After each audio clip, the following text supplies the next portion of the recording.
What's going on, guys? Today we got a face-off of second-tier boots for you. We're going to be showing you some part of the Messi series as well as the Ronaldo series, the CR7 series, in a second-tier boot. So if you're not looking to spend, again, the top-tier price, it's going to be able to kind of give you maybe a better option, still get some quality.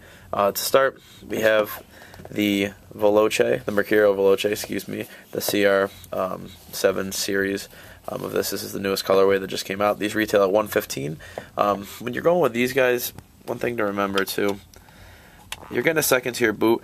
These two second-tier boots are very, very quality, and they're very close to the actual shoe, much more so than in years past. Tasian synthetic upper, so you get the same upper you get on the Vapor. To me, it felt a little thicker, to be honest with you, but very, very soft upper. Contours the foot very nicely. Very similar fit to the Vapors.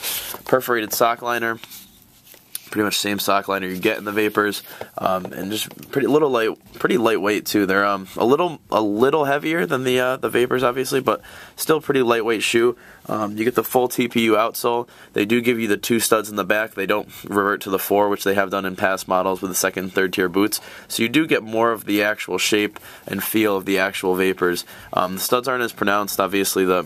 The sole plate's not as nice on the bottom. The studs are a little shorter on this guy. But overall, very, very solid shoe. Definitely a good choice.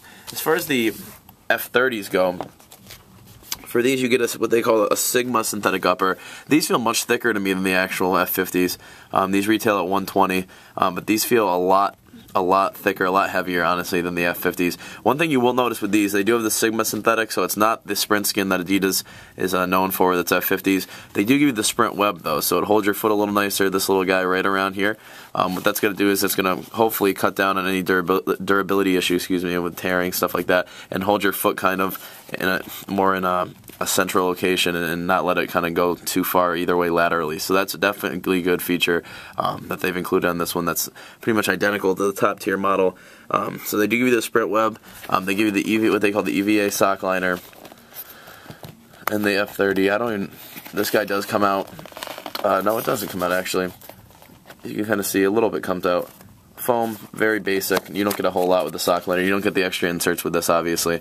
You do get the Traction 2.0 stud configuration. Studs are a little more dull as far as flatness on the bottom. They're not as indented, not as curved. But same stud pattern, My Coach compatible as always, and you get the same stud shape. One thing you'll notice about both these boots, which is cool, is they do give you pretty much the same exact stud shape and stud pattern as the actual top tier boots, so that's a definite advantage. If I was to kind of go with which one I thought was more like the actual boot, I'd probably go with the Veloce. That's based just only on weight and kind of how it fit on my foot. It fit much more like a Vapor than the F30s did. The F30s were a little clunky for me. As far as people with wide feet, F30 would definitely be a good option for you. Again, any of the Mercurials do run very, very narrow, so it's kind of a tough fit. Even with my foot, it was a little snug. I do have a little bit wider foot too, so I would say Veloce is much more like the Vapor than the 30 is like the F50. But again, both quality boots, and they're kind of making pretty big strides as far as Nike and Adidas is concerned. It's just making every boot in the series a little bit more advanced, a little closer to the actual replica model you used to have when the second and third tier boots would come out. They'd have completely different stud patterns and feel nothing like the real ones. These guys are pretty close to the top tier boots, and they do feel similar enough and much more similar than they have in the past, so that's definitely improved. But again, I would go Veloce if I was to choose between the two and which one I thought was more like the original boot. So that's pretty much all I got for you guys today. I hope this was informative. Ask me any questions you want. I'll get to you as soon as possible. Remember, we're having our Twitter contest. Follow us on Twitter. Get entered to win a Gold Store t-shirt, and just inbox us your information on our YouTube channel. So until next time, guys, I hope you're well, and I will talk to you soon. Take care.